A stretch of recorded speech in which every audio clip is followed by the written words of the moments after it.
এখন আর 12 ভোল্টের transformer adapter লাগবে না।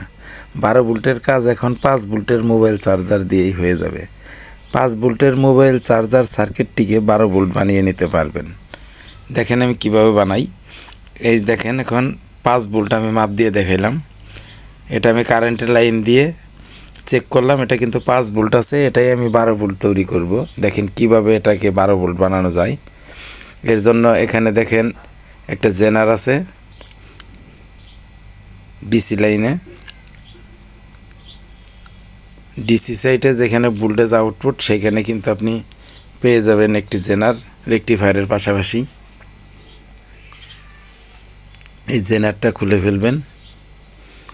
জেনারটা খুলে জেনারটা দেখে নেবেন এটা নাম্বার কত। জেনারটা এটা 5 ভোল্টের জেনার, এই কারণে আপনার এই চার্জারটিতে আপনার 5 ভোল্ট আউটপুট দিছিল। এখন আপনার এই জেনারটা আর এই ক্যাপাসিটারটা পাল্টিয়ে নিতে হবে। ক্যাপাসিটারটাও খুলে নিলাম, এটা ডিসি আউটপুটের ক্যাপাসিটার।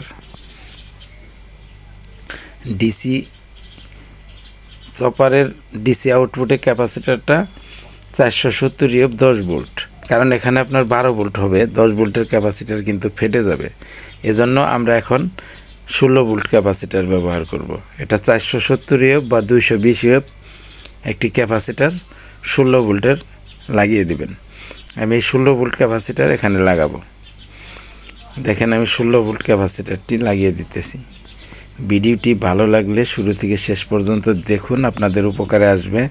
কারণ 12 ভোল্টের অ্যাডাপ্টারের পরিবর্তে আপনারা একটি পুরাতন মোবাইল চার্জার দিয়েই বা নষ্ট মোবাইলের চার্জার সার্কিট দিয়েই আপনি 12 ভোল্ট বানিয়ে নিতে পারবেন। দেখেন আমি ক্যাপাসিটারটা লাগিয়ে ফেললাম।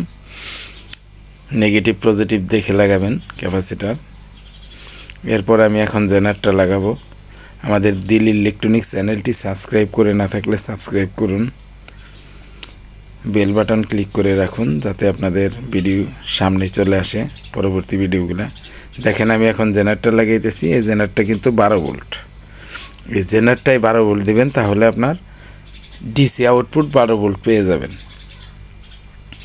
একটি ভালো মানের 12 ভোল্ট জেনার আমি লাগিয়ে দিলাম। জেনারটি এখন সোল্ডারিং করে নিতেছি।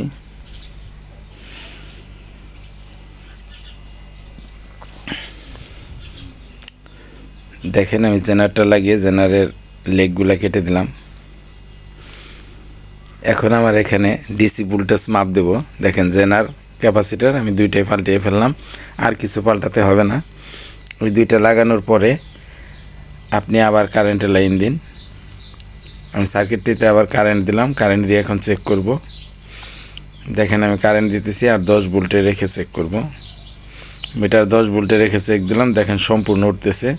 তার মানে আমার এখন 12 ভোল্ট হয়ে গেছে। মিটারের কাটা 50 ভোল্টে রাখলাম।